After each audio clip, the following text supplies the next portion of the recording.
Hello, Senado, kaway-kaway.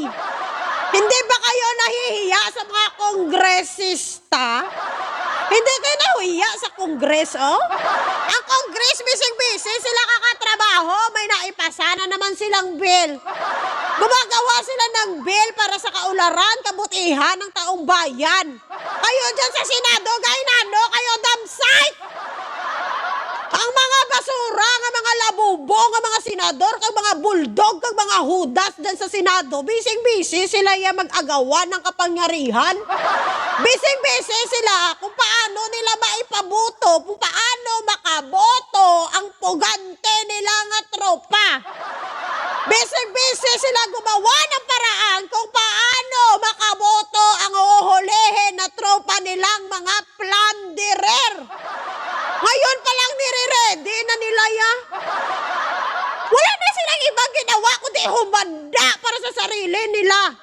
Para hindi sila mawala sa posisyon nila. Nakakasuka kayo. Mahiya kayo sa mga kongresista o bising-bisi.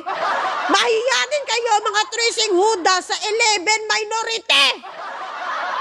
Yung 11 minority, bising-bisi, ilaban ang Pilipinas, ilaban ang katotohanan, ilaban kung ano ang dapat at makatarungan para sa taong bayan. Tapos ang tracing hudas, bising-bisi, ilaban ang mga sarili nila. Bising-bisi sila gumawa ng mga bagay-bagay na makakabuti para sa kanila. Ang lupit, di ba? Kaya mahiya naman kayo mga damsay. Itong mga senador na ito na tracing hudas, wala na itong ibang inisip, kundi sarili lang nila. Wala naman talaga silang pagmamahal para sa bansa natin. Wala! Ang pagmamahalan nila is na sa kapangyarihan nila at sa posisyon, mga wala, huya. Tapos kung mapansin natin, itong mga tracing hudas, ang yayabang. We have the numbers, mag-antay ka. Hindi habang buhay ang posisyon mo, tandaan mo yan, hudas. Hindi lahat ng araw, ulam mo may sabaw. Baka magulat ka at mabulaga ka, kinabukasan wala ka na sa posisyon mo. Lalong-lalo na ang nasa pwesto at mga majority dyan sa mga tracing hudas na yan is may mga kaso. Pag na-file ang kaso nyo nga mga plunderer kayo, ilan na lang kayo? May numero pa ba kayo maiwan? Wala. Kaya wag kang masyadong mayabang. Lalong-lalo na yung diputa nga ex-convict ni nga bupols naman. Makalabas sa Senado, pasipul-sipul ang animal. Oh, wow! Piling, ano talaga siya piling high and mighty ang animal. May pasipul-sipul pa, parang piling mo naman maraming alam. Pag nagbakbakan, ay Inglesanay, wala na. Patay. Nandun sa gilid, magmusi-musi, kagang mata, magpikit-pikit na lang.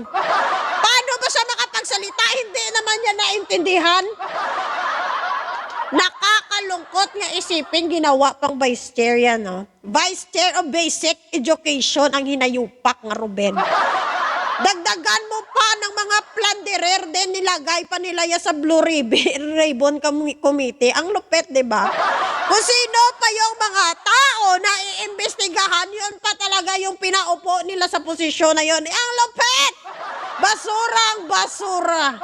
Damsite na damsite. Parasite ang mga animal. Pero by the way, ako talaga ay paulit-ulit kong sinasabi na proud ako sa 11 solid natin na mga minority. Deserve nila ang ating pagsaludo at respeto. Sila talaga yung totoong may pagmamahal at totoong iniisip ang kapakanan ng Pilipino. Bravo! At sa tracing hudas, fuck you.